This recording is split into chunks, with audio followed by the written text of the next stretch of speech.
All right. All right. Cool. Well, like I said, thanks everybody for joining. My name is Adam Bachler. For those of you who don't know me, I'm the Public Relations Manager for District 54.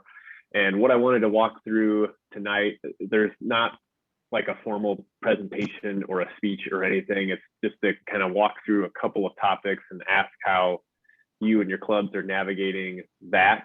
And, I'm happy to help offer suggestions where I can. And then if you have a spot that is really working for you, I'd love to know what that is.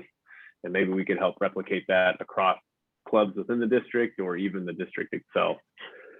The first place I wanted to head was talking about branding. I had asked Tiffany, who is our region advisor, if she had any advice for vice presidents of public relations about, what may be of interest in the future when we have an actual registration form set up for this. I'm probably going to ask in that questionnaire, like, what are you interested in learning more about?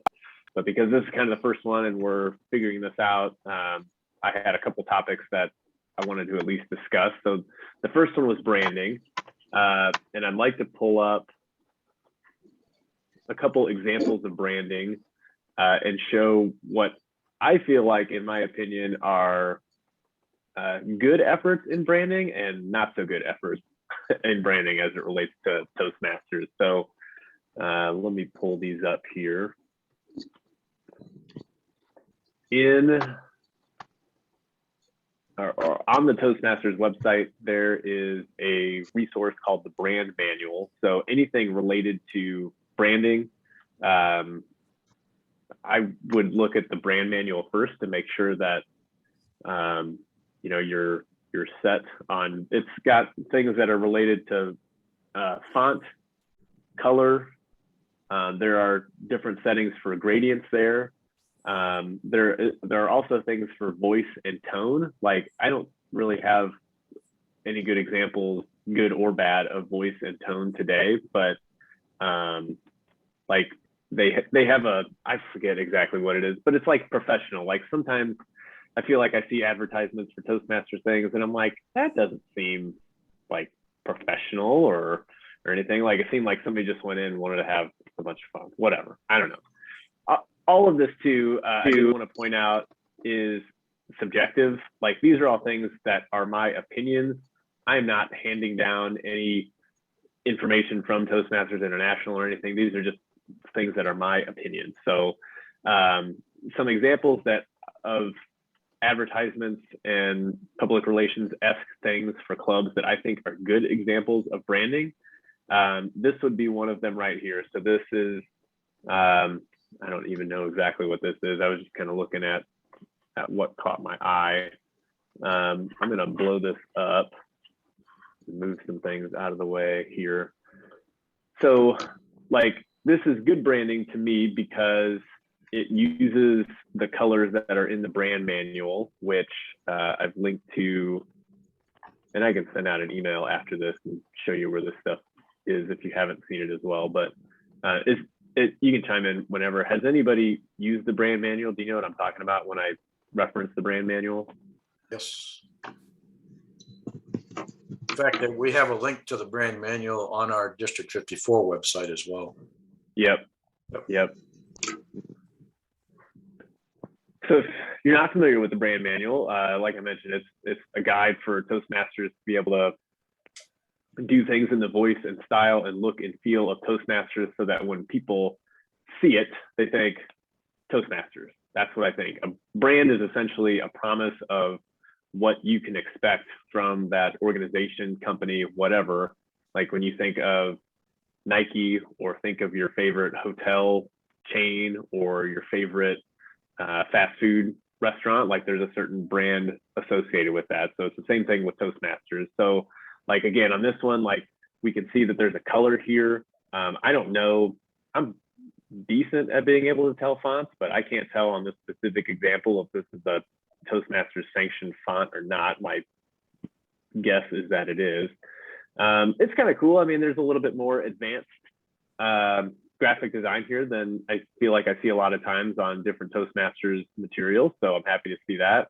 Although this guy's arms, I don't know what is going on with this guy's arms, but that is neither here nor there.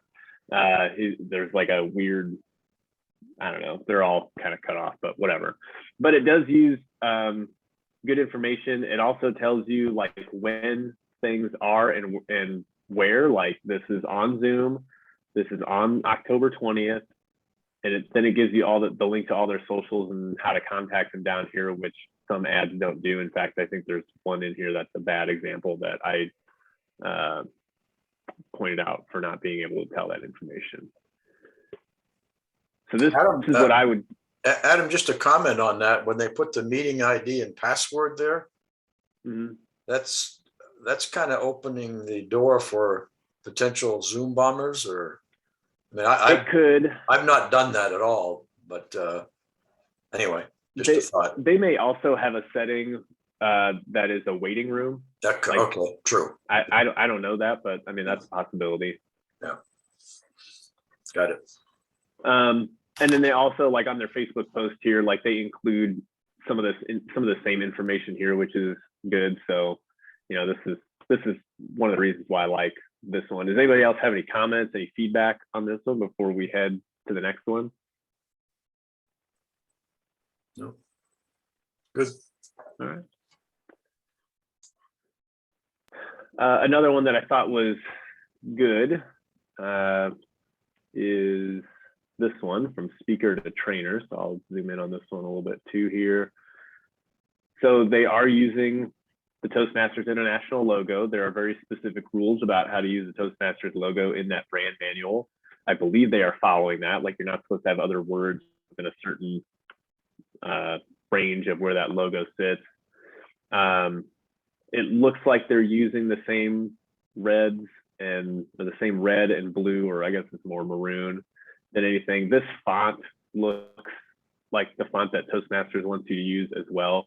They recommend both a paid font, and then if, you know, like most clubs are not going to pay for a font, so they offer a free alternate version of what that font is to make it look pretty close.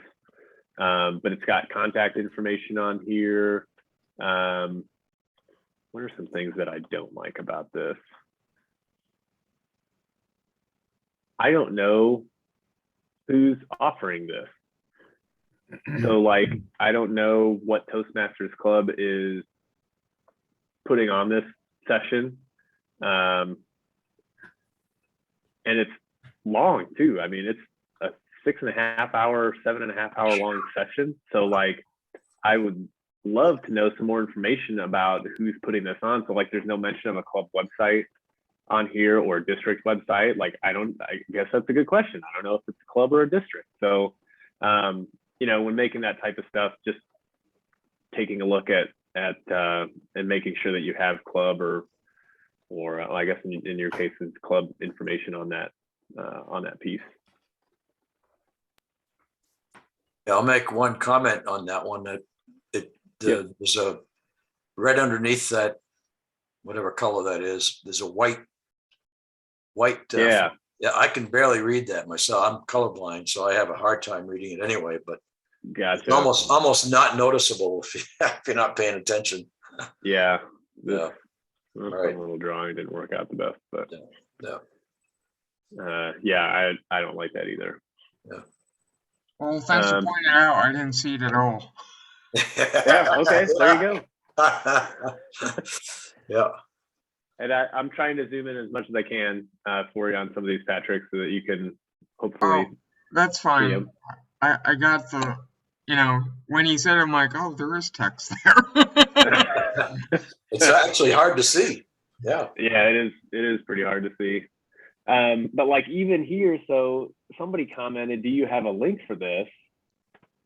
So the other thing with this would be like, there's no call to action of what the person is supposed to do when they see this ad. Are they supposed to go to a website? Are they supposed to email? I guess there's a call to action. Yeah. It's an email. Right. But that's it.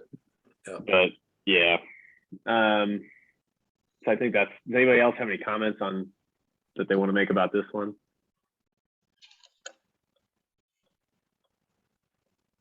It should be obvious though what to do. The action should jump out at you.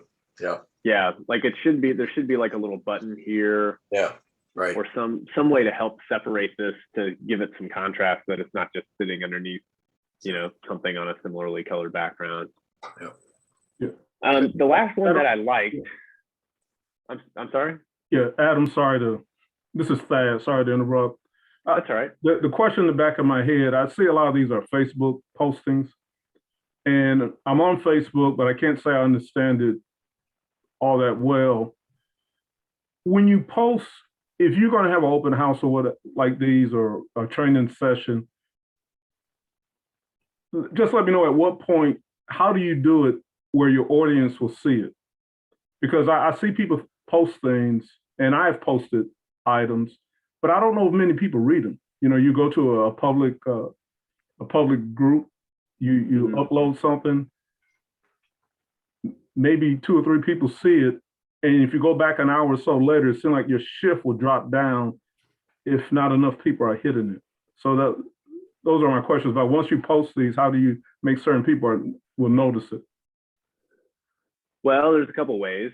I think the first question I would ask is, do you believe the people that you're trying to reach are on Facebook?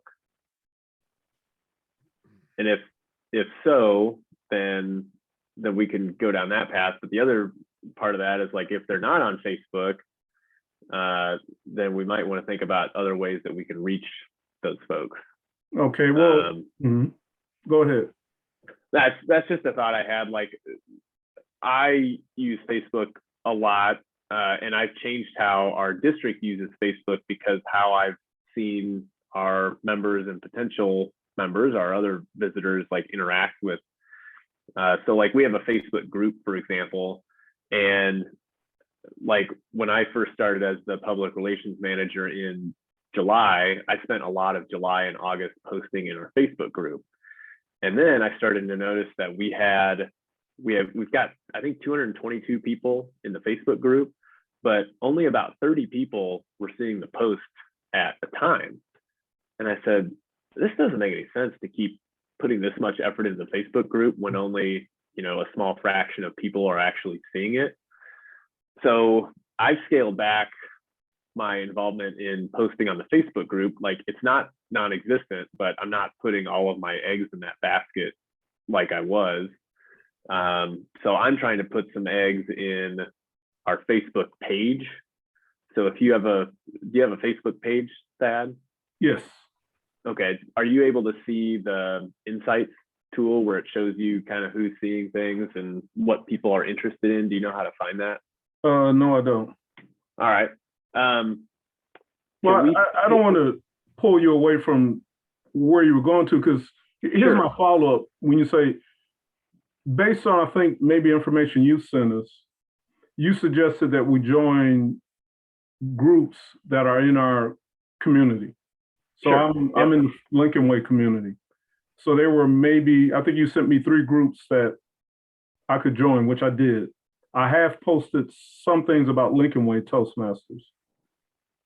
I'm not certain, like I said, if many people are hitting, but the audience I'm trying to get is just your everyday person who might see that post and feel that they're a little tongue-tied and say, hey, maybe Toastmasters can help me. So, like, in terms of seeing numbers for that and how many people are seeing it, you may not see that, and it may be hard to track that. Unless you're posting from a page, or unless you're paying for something, Facebook it's pretty hard to get some of those numbers out of Facebook. So it may be a little difficult to see that. I wouldn't count out those efforts right now, though, because that may be something where you do have to post a dozen times before somebody finally does reach out and says, hey, I think I'm interested in this. Like, if it's brand new to them, they might not realize it, or they may not trust you yet at this point if they don't know who you are. But it just might take longer to reach somebody who might be interested. Hey, Adam, can I add something to that? Sure. McKinley has both a page and a group. The group is for people to discuss Toastmasters, and we write up like club events. The page is more like institutional. It's just there. Somebody searches for Toastmasters, they might happen to see that. We just finished an open house and we advertised, spent $100 on Facebook for 2 weeks prior to the actual event. Like 16,000 people viewed it, and we had one person who actually came to the open house. So Facebook is not the best way to reach people. You can do it, but it's really expensive and it just doesn't pan out like you suggested. It's in my experience, it's getting worse. So like in my non-Toastmasters life, I used to teach a yoga class. And so a couple of years ago, I ran a Facebook ad, and I don't remember how much I spent, like not much, maybe like $100. And the amount of people that I brought in and signed up for a 4-month class was like insane. And I'm not here to like try to brag about myself, but I got a great return on that $100 investment or $200 or whatever it was. And like, I thought that was repeatable. So every couple of months when I would have a new class come in, I would spend the same money. And over 3 or 4 years, the return got less and less and less and less. So I'm like, great, Facebook's taking my money, but it's not giving me as much for it. So like, I have kind of found that to be the case. But I mean, that's going to depend on each person and each type of thing. That like, I realize that advertising a Toastmasters club is not the same as advertising a yoga class. But I mean, I do think there are some similarities that the advertising, your dollar may not go as far now as it might have even just 2 years ago. Okay. But I don't think I don't want to discount it because people are still on Facebook. Like, I don't know what the numbers are, but I know a ton of people are still on Facebook, and you know that those demographics might vary too. Like when I first got on Facebook, my parents weren't on Facebook, and now like people that are my parents' age are like, they're one of the top groups using Facebook right now. So, you know, if that's the group that you're trying to reach, then that might be, you know, a worthwhile effort for you. You know, other ages, like, I don't know if any clubs have experimented with TikTok. I have not. I've never downloaded TikTok. I feel like I'm too old for TikTok at this point. Like, I mean, if you're trying to reach like a Gen Z audience, you know, that might be the way to go, is to go TikTok. So just trying to figure out where those folks are, I think, is helpful. Hey, Adam, are you going to talk Meetup? I know is the short answer to that. Okay. I don't have much experience with Meetup.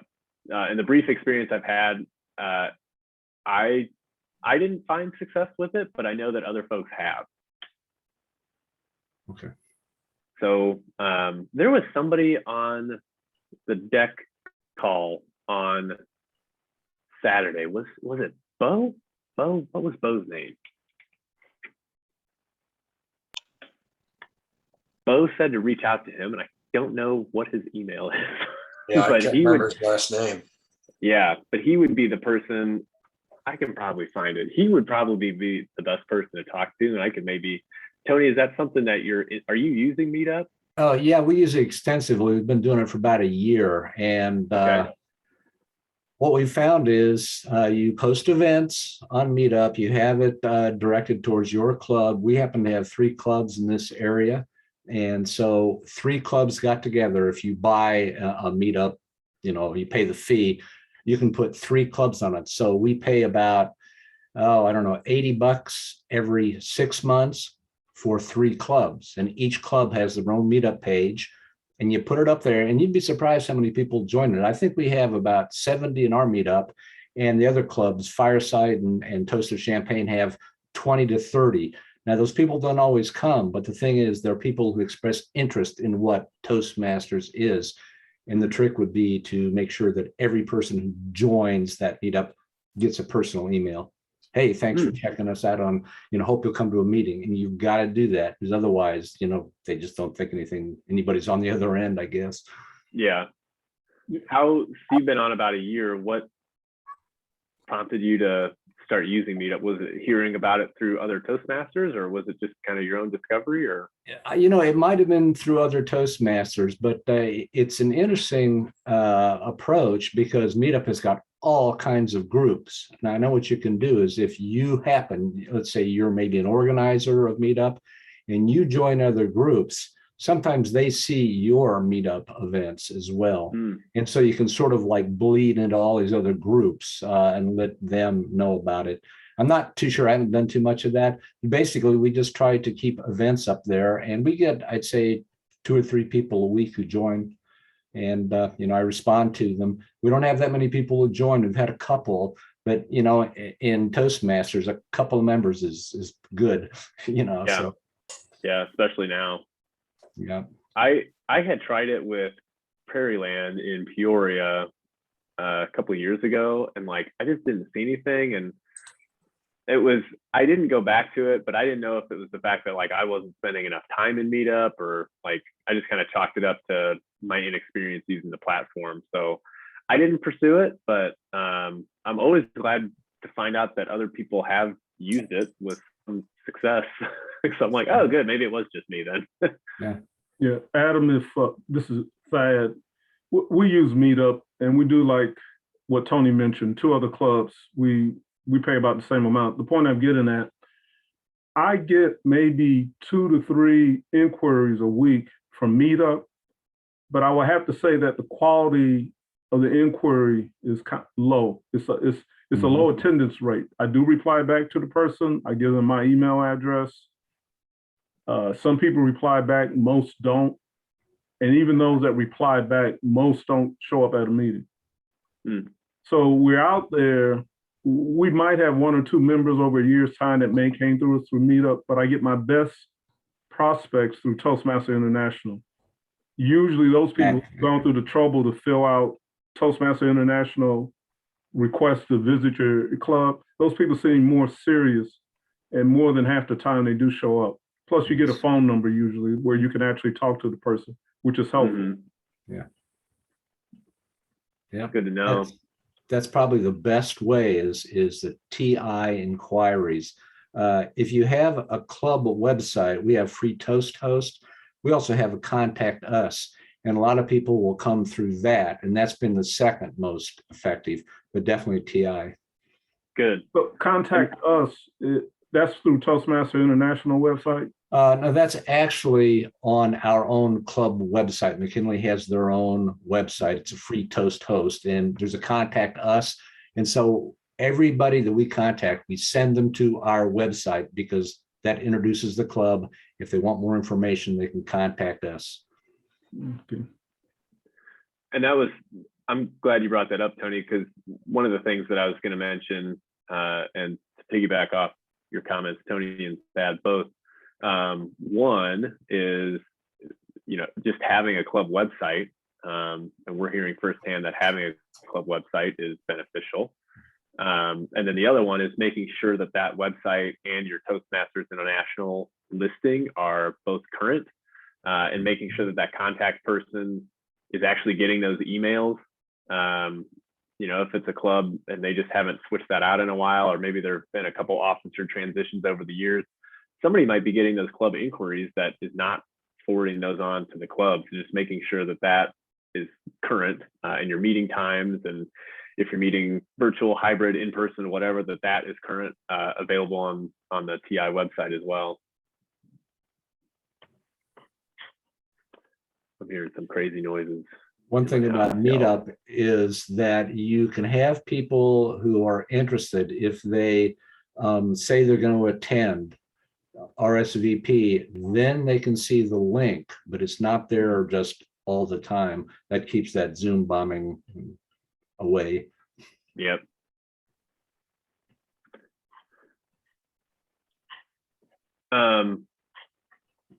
Does everybody have a website that's on this call, or know how to access your TI club page? I do. Okay. Yeah. Good. Yes. It seems basic. Some people don't, so that's why I asked. But that's good. I'm glad that everybody's got that. On the branding side, I'll walk through a couple more of these. We're not going to spend the entire time on branding examples, but wanted to show you some ones that I thought were not good, which was this one. So this one at least tells you where it's at. So I'm trying to get this popped up here. So this one at least tells you that it's in Area 41. Which is up here in the top left. It's held by this Toastmasters club, but like this font is weird and like not Toastmasters branding at all. The colors are, and this is where it's subjective. Like I don't think it looks good, but like, I don't know. This might work for some folks. Who knows? It does give you a registration link. It gives you some encouragement to attend. So cool, I'm going to get an Amazon gift voucher. I might be registered or I'm going to at least be registered to win one. Tells you kind of why they're having this, the 225th, but I don't know. Some of this is just strange to me. So this is an example of one that I would probably urge everybody to lean away from. Where do you see this thing you're showing us? Where did you see that? Yep, good question. So all of the examples that I have pulled for this, I went to the Toastmasters International Facebook group. Okay. And I just went through this morning and I'm like, okay, there's got to be some in here that are pretty good and some that are probably not so good. So I accomplished that mission by finding some of these for that. The other one, I meant to pull up this one. So the other one that I thought was a good one is this one. So there's a save the date for an open house on January 29th of 2022. So they are super proactive about getting the word out about this. This is a template that Toastmasters International has developed. And so it's a PDF. You download the PDF. They have fillable boxes where you can fill in the information about your club. So if you have a club and your VPPR or anybody is not great with design, like this is a tool. As long as they have a tool that they can open and edit a PDF, they can do this. They can fill this information out. Toastmasters already has this according to their branding. You just need to put in your information and save it out and you're good to go. So, I mean, it doesn't need to be an original graphic every time. It just needs to have some basic information and look and feel about Toastmasters. The last one I did not think was good was this fireside chat. This individual is the second place world champion of public speaking. I feel like he looks concerned in this picture. If I were him, I would not be using this for my promotional picture to send out to people if he's joining clubs. So this may just be a conversation somebody needs to have with him. But the picture aside, if I'm only seeing this image, so if you're sending this image to somebody else that's on this call and you go, oh man, this guy was second place world champion of public speaking, you need to go to this thing. My first question would be to you, where is this happening? When? Am I supposed to go somewhere to a website or am I joining a Zoom? Like, I don't know. All that information is over here, but if you've only been passed the image and you haven't been passed along any of the rest of the information about it, like this is lost. So like my thing, when I design stuff, if something of mine is going to get passed along to somebody else without any of the context, I need them to at least know the basics of what is happening. So, okay, I know there's a VPPR roundtable on October 29th. I know I need to go to d54tm.com. I don't know anything else about it. I don't know what it's going to be. I don't know who's going to be involved, but I at least know that is the information that I need to join this thing. So those are the brand examples that I had for today, and just wanted to walk through them and share them with everybody. So whether this is, I don't know if Meetup lets you post stuff like this. I know that Facebook, most social media platforms will let you post an image of this type. So Tony and Thad, I'd look to you to see if Meetup allows you to do something like this too. We use the same image on both Meetup and Facebook, and we use Canva, which is the thing to edit it. And all we have is a photograph of the library with credits to who took the picture down at the bottom of the text. But we use that picture with very simple lines like "Be our guest," room C at the Champaign Public Library, blah, blah, blah. Just a couple of lines, very simple, nothing complicated. That's just what happens on events. Yeah.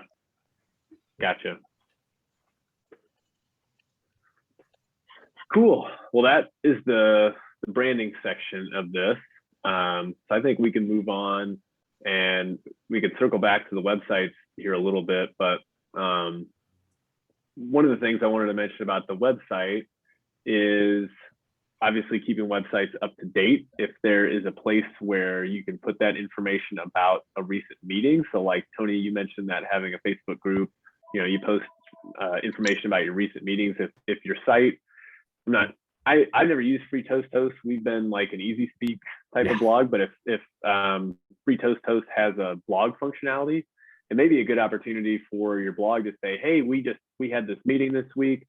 So-and-so gave this great speech on whatever. We had a really fun table topics about this topic. And it might just be a great way to show, like if somebody asks, what's a meeting like? You can go, oh, here's our list of all of our, I don't want to say minutes because it's not like an official like type of thing, but like, here's some of the highlights of what we've done in the past. We put that very information. I do it because I don't mind doing it, but after the meeting, I get home and I just do a synopsis of the meeting with all the first names, the participants, and icebreakers. And usually an icebreaker photograph. We have a couple of people doing icebreakers. They have their ribbons. And after every meeting, it takes me about 15 minutes, but I just go through. It's almost like a template. And I just fill in what happened at the meeting. And it's primarily for club members and also the history of the club, man. The history of our club is like from 2010 before it's gone. But, after we started with Meetup and Facebook specifically, we've been able to have the history of the club recorded for each meeting. So you can go back and look at them. That's awesome. That's a cool record to have.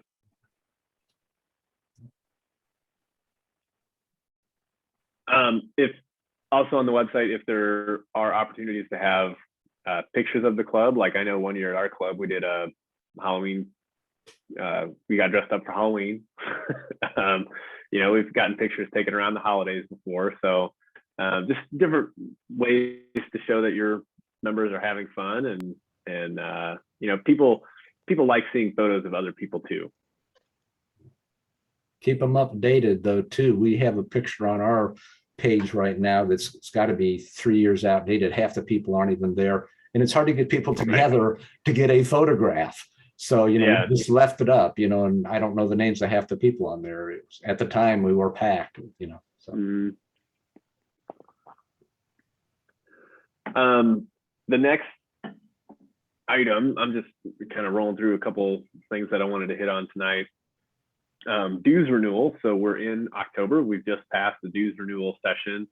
And one of the things I wanted to suggest is the VPPR and VPM should tag team to follow up with members that didn't renew from last time. I'm sure you may have already had some conversations about it, but just thought I'd reiterate that again. Let's see.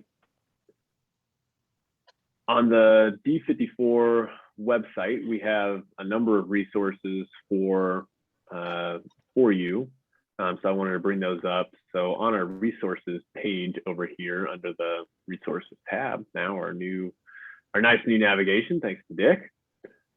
We've got some resources here. So earlier this summer, I put together some press release templates for distinguished clubs. So if you're in a club or you know of a club that was distinguished from the last year, I don't think these are out of date, but I don't know if they're necessarily super timely now, since that time period has passed, but this is something that I'd like to encourage the district to keep doing in the future here. But have releases for both community and corporate clubs, depending on the level of their distinguished level.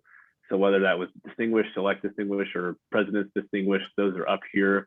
I modified these based on templates TI has for things. They don't have anything specific to this, so this is like a unique to District 54 type of thing. If you haven't done this already, you know, it might be good to do that. Or if you've already done some outreach on whether your club was distinguished, then that's great. There's also, in case you have not seen it, we also have on our resources pages, or on a resources page under the marketing section, an uploaded or an updated media list. So previously the media lists were separated into different documents for radio, for TV, and for print. I've put those all into one, and they are also a Google Sheet, so that this sheet can always be updated, so that you don't have to worry about, well, am I downloading the right Excel document? Has somebody updated this recently? If you click on this, it will take you to a Google Sheet, and this information is always up to date. Thad, you may have, I think you helped me with this. I think you let me know that one of the publications wasn't, or was no longer functioning. I don't remember which one it was, but I think that was you that told me that. Yeah, I remember that. Yeah, and after COVID, some publications in the Lincoln Way area ceased. Yeah. Yeah. So others may have as well. I haven't individually vetted all of these, but I'm hoping that, you know, over time, that's something that, you know, if anybody on this call says, hey, I noticed that, I don't know, the DeKalb Daily Chronicle isn't around anymore, like we can take that off the list. That's going to be updated here, and you won't have to worry about whether, you know, that is true or not anymore. So they're all down here under different tabs. So newspaper magazines have been combined. We've got radio on the next tab, and then the TV stations over here on this third tab here. Are those for public service announcements? Is that what you use that list for? PSAs? Yeah, I would. Or like in the case of, hey, we have a distinguished club because we met certain goals and our club exhibits a certain quality and conducts itself in a certain manner. Like, I think that's good. If you're having an open house, I would recommend using this list. If you have, like I found luck, so I have an existing relationship with the publisher at Peoria Magazines, for example. But I was able to reach out to him and let him know, like, hey, I credit Toastmasters largely with a raise I got last year. And I want other people to know that, like, hey, if you want to make more money at your job, you may want to invest in Toastmasters, because for the money that you put in for your membership every year and the time that you put in, like, this can reap huge rewards in your professional life.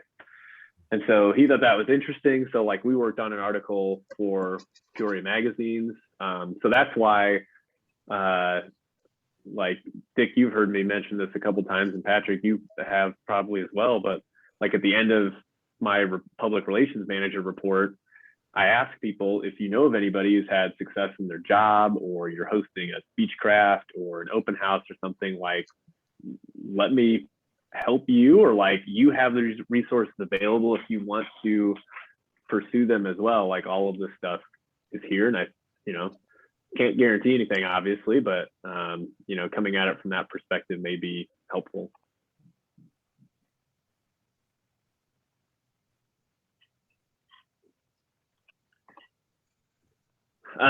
Those are all of the things that I had prepared for everybody. So I wanted to kind of open it up and ask if anybody had any additional questions or anything that was working well for you. And we could kind of talk through some of those things. Can I ask how many of you, if you're having only hybrid, or I mean only Zoom meetings, raise your hand. Only Zoom. 1, 2, 3, 4. Okay. All right. We got so tired of Zoom meetings that when the library finally opened, we decided we're going to go for it. And so we've had amazing meetings. We happen to be lucky at the U of I, a lot of students, but live meetings make all the difference in the world, man. If you can get people in there masked up or whatever you need to do at your local library, they're the best. And we do a hybrid, which is a pain, but it works. And now we've found that the number of hybrid participants, Zoom participants, has gone way down, and our meetings are packed.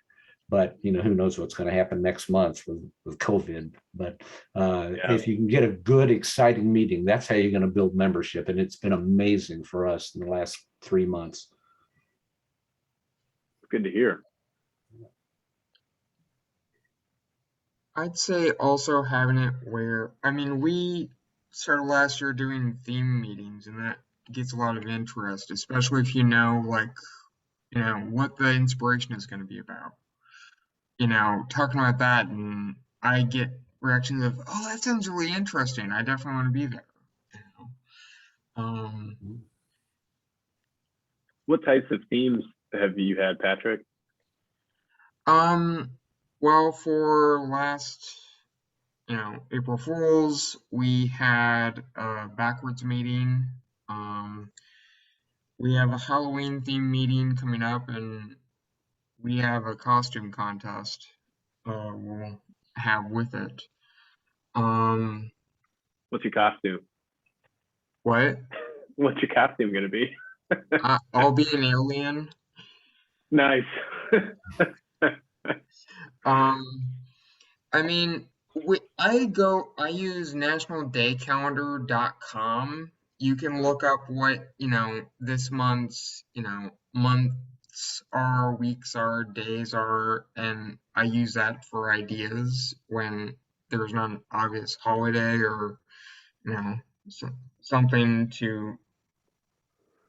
So I use that a lot for a resource when I'm like, I have no idea what to do. So I've got a basic question for most anybody who wants to try to address it, but our club meetings have been very good. And when somebody comes, 90% of the time they join. Mm-hmm. Getting people to come, getting the PR out there has always been a challenge.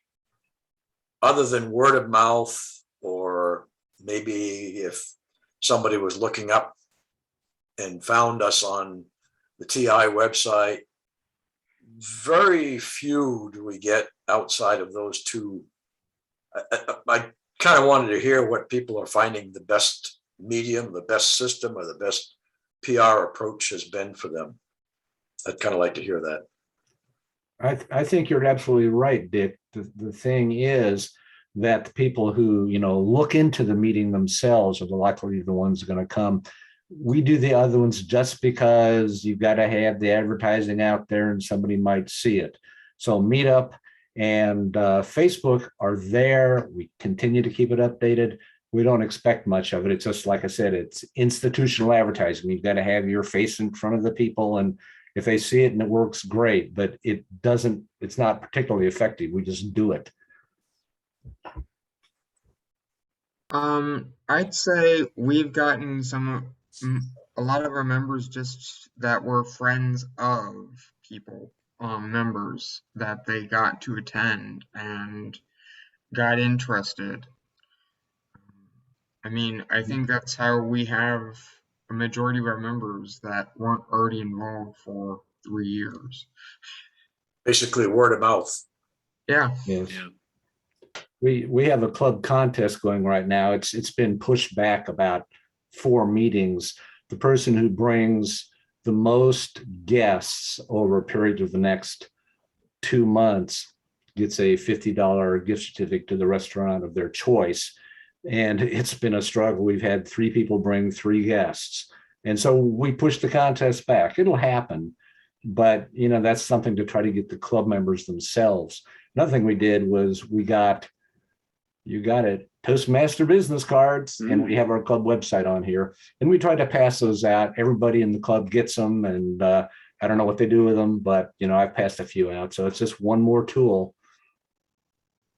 But again, that was a kind of an invitation by an individual in the club. I'm thinking, I'm trying to see if there's really much success, and I call it PR, outside of individuals inviting other individuals, newspaper, radio, TV, Right. social media. I don't know. I don't know what the success rate has been. It hasn't been very good for us. I know that. Now, we've tried a lot of things. This spring, we also did a really nice looking letter to 25 of the largest organizations in Champaign-Urbana.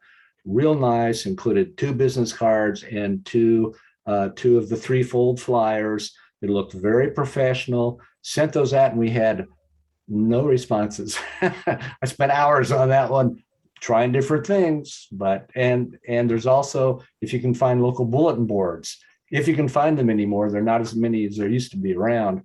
Put up a poster on the bulletin board with a tear-off number. That way, they don't have to write something down. They just tear off the number and get in touch. We have our website on there. We put those at the university. So.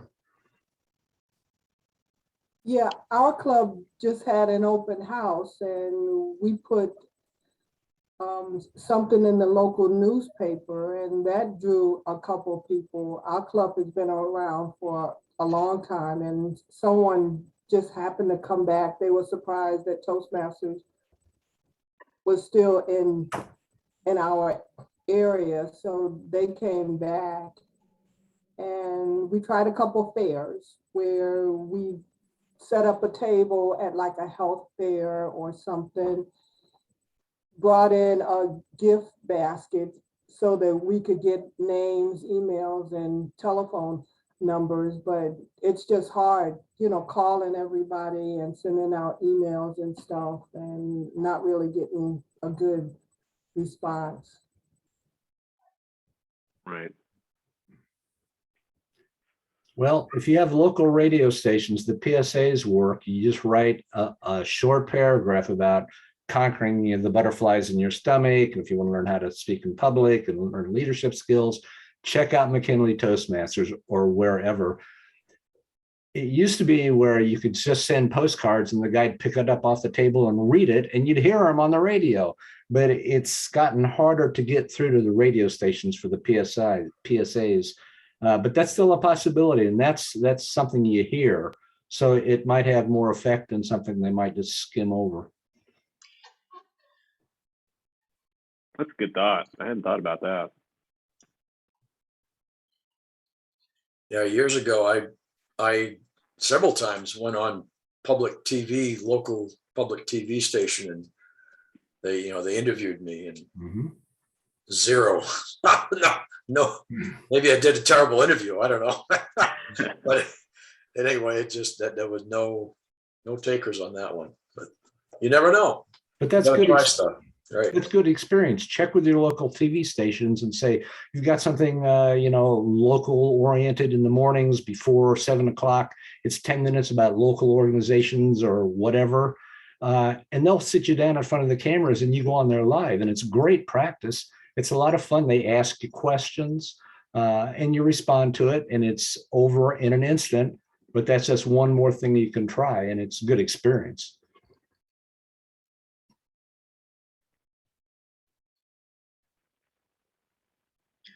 Great. Anybody else have any questions or comments? I have a question. I create a lot of pictures. As a good example of that was the open house I posted in our Facebook group. And they're not what I'd call professional because, it's like Halloween related, and I'm just wondering if there's a good way to adjust that for like a LinkedIn page where, you're talking about it, but it might look a little more professional. Have you used Canva, Patrick? I use Canva right now, yes. Okay. They usually have some pretty professional templates already, so Okay. I'm not sure what other advice I can give. Tony, it sounded like you'd used Canva a little bit. Just a little bit. We basically found a good photograph of the library, and then we just use that with attribution. And that's all we've done with Canva. I just change the date every 2 weeks. It's easy. This won't help anybody in this group. So, spoiler alert on that. But Toastmasters International this year has rolled out a Canva pilot program for districts. And I don't know what the timeline would be to roll it out for clubs, but District 54 is one of the 40-some pilot districts that is using this. And so they have a bunch of pre-made templates already. So like for the designs that I've made so far for the district, I've been able to just plug in some information, grab some stock photos that TI has available on their website, and then boom, in like 5 or 10 minutes, I've got something created that it may not be, you know, the greatest design in the world, but it gives me what I need. I don't have to go looking for the font anywhere. Like all that stuff is plugged in. So, I mean, like I said, I don't know if they intend to roll this out to clubs or if this is just going to be a district thing, but, you know, maybe a possibility at some point down the line.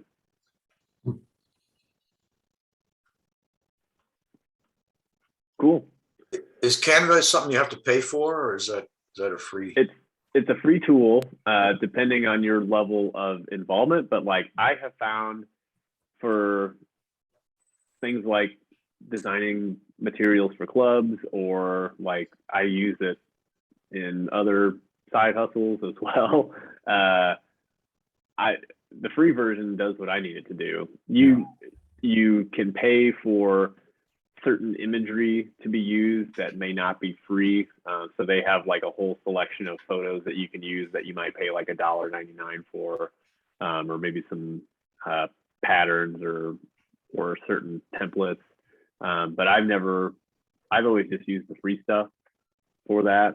But the district program that we're in, it's through Canva for Enterprise. So it's Canva's enterprise image creation platform.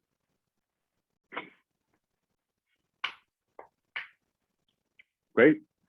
Well, I know we're heading up pretty close, 7:55 right now. We're here till about 8. So to start wrapping things up, one request, if anybody here or anybody here knows anybody, I'm looking for people to help build out the PR team for District 54. So I'm looking for an email newsletter editor, as well as a social media content creator.